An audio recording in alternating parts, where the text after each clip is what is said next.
بسم الله الرحمن الرحيم.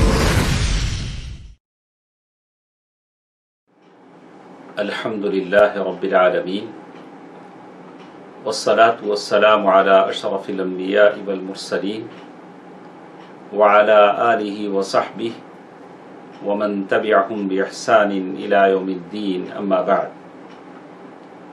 محترم حضرات و خواتین، الاربعین النوویہ حدیث کی یہ کتاب جو ہم پڑھ رہے ہیں، اللہ تبارک و تعالیٰ کی توفیق سے 4 حدیثیں ہم مکمل کر چکے ہیں. 5ویں حدیث ہمارے ساتھ ہے. پہلے ہم حدیث کا متن پڑھ لیتے ہیں. عن ام المؤمنین ام عبد اللہ عائشة رضی اللہ عنہا قالت قال رسول اللہ صلی اللہ علیہ وسلم من احدث فی امرنا هذا ما ليس منه فهو رد. رواہ البخاری ومسلم.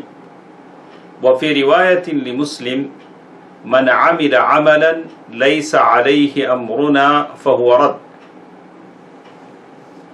یہ حدیث جو ام المؤمنین عائشہ رضی اللہ تعالی عنہا سے روایت ہے کہ رسول اللہ صلی اللہ علیہ وسلم نے فرمایا، جس نے ہمارے اس دین میں کوئی ایسی چیز ایجاد کی جو اس میں نہیں ہے، وہ مردود ہے، ناقابل قبول ہے. اسے بخاری اور مسلم نے روایت کیا ہے، اور مسلم میں ایک روایت کے الفاظ اس طرح ہیں کہ جس نے کوئی ایسا عمل کیا جو ہمارے طریقے کے مطابق نہیں ہے تو وہ مردود ہے.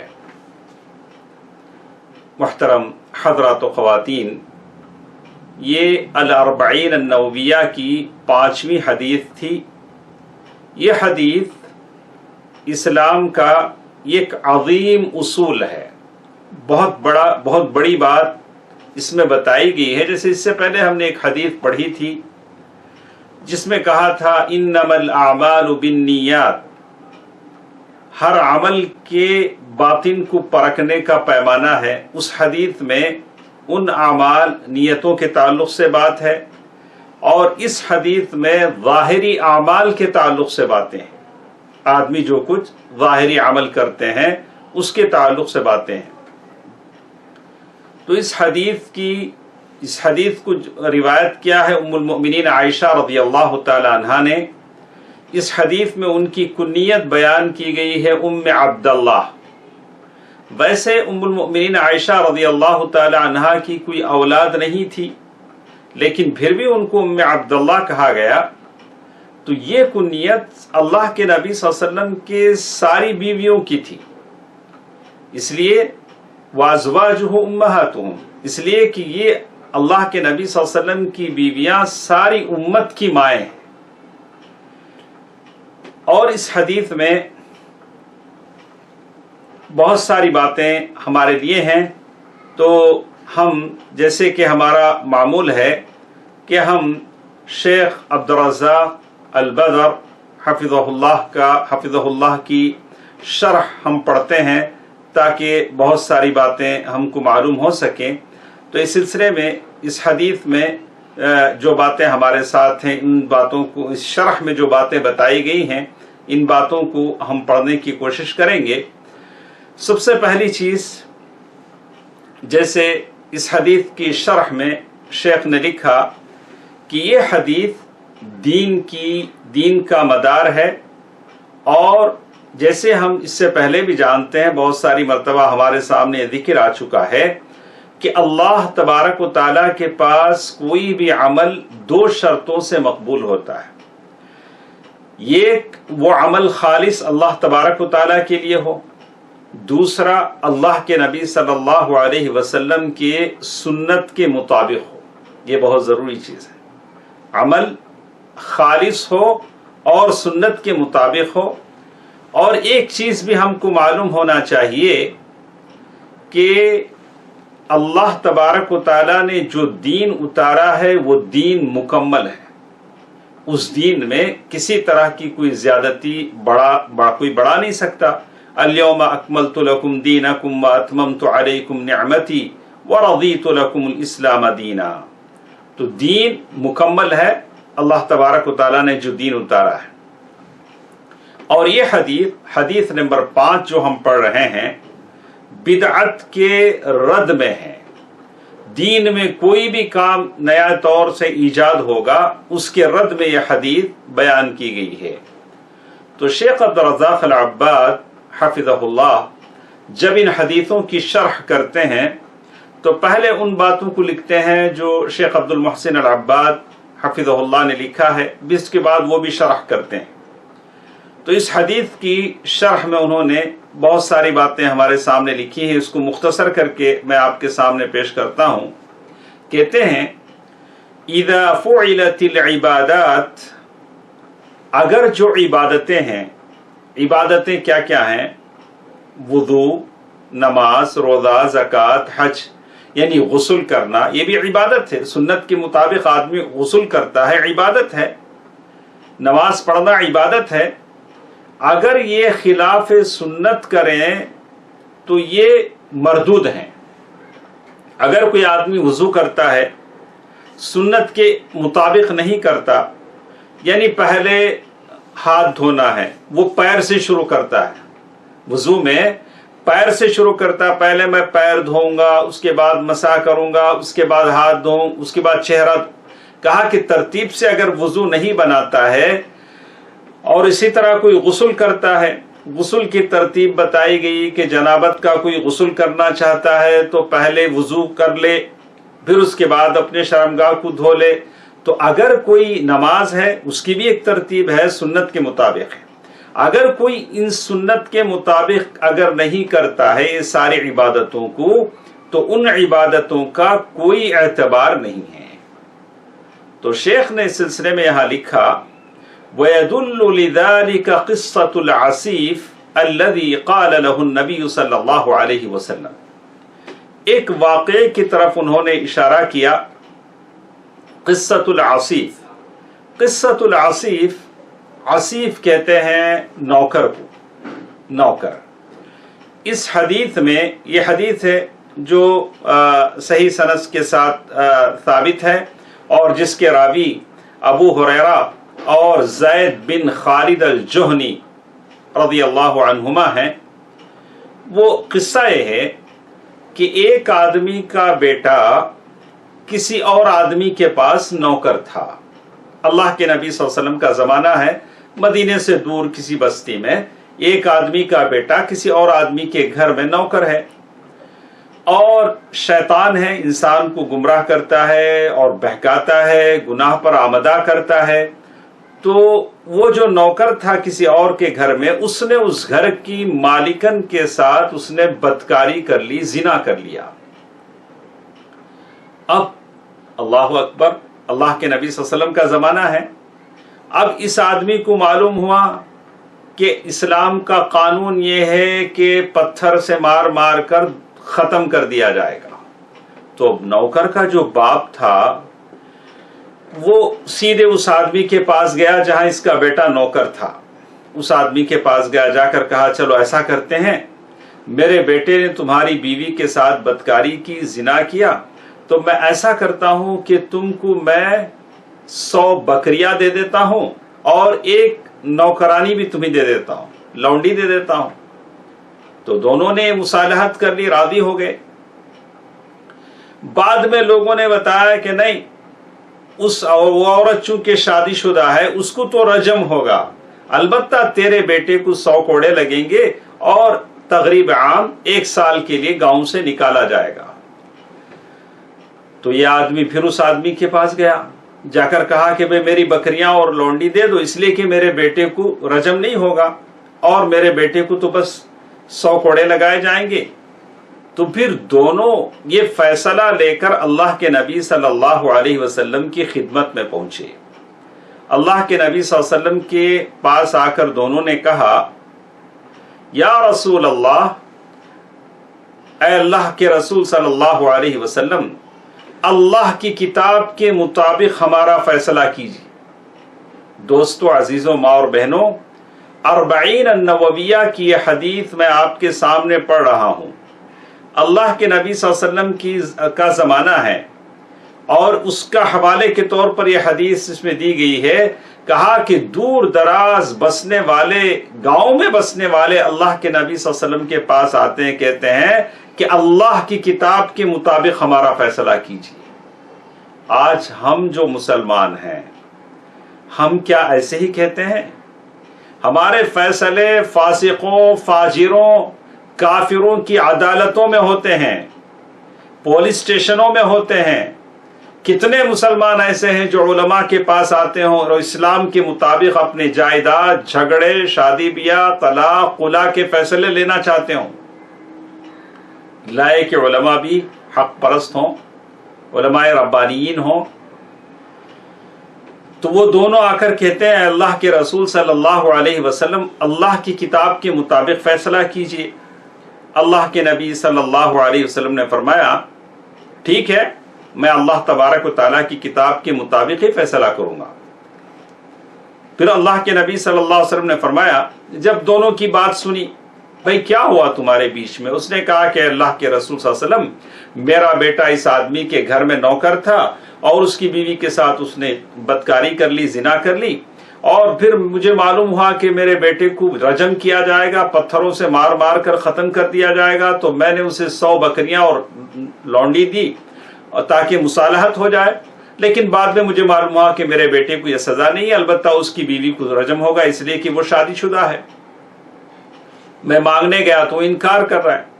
اللہ کے نبی صلی اللہ علیہ وسلم نے کہا، دیکھیے اللہ کے نبی صلی اللہ علیہ وسلم فرماتے ہیں، والذی نفسی بیدہ لأقضین بینکما بکتاب اللہ، اللہ تبارک و تعالیٰ کی کتاب کے مطابق میں تم دونوں کے درمیان فیصلہ کروں گا۔ الولیدۃ والغنم، یہ جو 100 بکریاں اور نوکرانی لونڈی تو نے اس عورت کے شوہر کو جو دیا تھا، تیرے بیٹے نے دیا تھا، تو نے دیا تھا، وہ تجھے واپس مل جائیں گے۔ 100 بکریاں اور وہ نوکرانی تجھے واپس مل جائے گی۔ اور تیرے بیٹے کو کیا سزا ملے گی؟ چونکہ تیرا بیٹا شادی شدہ نہیں ہے، بدکاری کیا ہے، زنا کیا ہے، تو 100 کوڑے لگائے جائیں گے اور 1 سال کے لیے اسے تڑی پار کر دیا جائے گا۔ اور اس عورت کا کیا ہوگا؟ اللہ کے نبی صلی اللہ علیہ وسلم نے صحابی سے کہا، وَخْدُ يَا اُنَيْسِ إِلَىٰ إِمْرَأَتِ هَذَا فَإِنِ اعْتَرَفَتْ فَرْجُمْهَا، انیس جاؤ، اس عورت کے پاس جاؤ، اگر وہ گناہ کا اعتراف کرتی ہے کہ مجھ سے گناہ ہوا ہے تو اسے رجم کر دو، پتھروں سے مار مار کر اس کی جان نکال دی جائے گی۔ تو کہتے ہیں فَغَدَا إِلَيْهَا فَاعْتَرَفَتْ فَأَمَرَ بِهَا رسول اللہ صلی اللہ علیہ وسلم فَرُجِمَتْ، اس عورت نے اعتراف کیا اور اسے پتھروں سے مار مار کر اس کی جان نکال دی گئی۔ اس حدیث کا حوالہ اس لیے شیخ نے دیا کہ معلوم ہو سکے کہ ہر کام سنت کے مطابق ہوتا ہے۔ اگر آپ کوئی بھی سیٹلمنٹ کر لیں، جیسے لوگ جائیداد کے مسئلے میں کرتے ہیں، قرآن و حدیث ایک جگہ ہوتا ہے، اپنی مرضی ایک جگہ ہوتی ہے، شادی بیاہ میں ہوتا ہے، تجارتوں میں ہوتا ہے، اپنی مرضی سے سارے فیصلے ہوتے ہیں، قرآن و حدیث سے بہت کم ہوتا ہے۔ ایسے سارے فیصلے مردود ہیں، ان سارے فیصلوں کی کوئی وقعت نہیں ہے جب تک کہ وہ فیصلے قرآن و حدیث کے مطابق نہ ہوں۔ ایک تیسری چیز حدیث کی روشنی میں کہتے ہیں، علی ان من ابتدع بدعہ، کوئی بھی بدعت دین میں ایجاد کریں گے تو کہا کہ شریعت میں اس کی کوئی حیثیت نہیں ہے، وہ مردود ہے۔ اللہ کے نبی صلی اللہ علیہ وسلم نے فرمایا، من احدث فیہا حدثا، کوئی بھی آدمی دین میں کوئی نئی بدعت ایجاد کرے گا یا کسی بدعتی کو پناہ دے گا، اس پر لعنت ہے اللہ تبارک و تعالیٰ کی، فرشتوں کی اور سارے لوگوں کی۔ تو یہ حدیث جو یہاں پیش کی گئی ہے، اس سے معلوم ہوتا ہے کہ دین میں کسی بدعت کی گنجائش نہیں ہے، اور دین میں جو بھی بدعت کرتا ہے اور جتنے لوگ اس بدعت میں اس کا ساتھ دیتے ہیں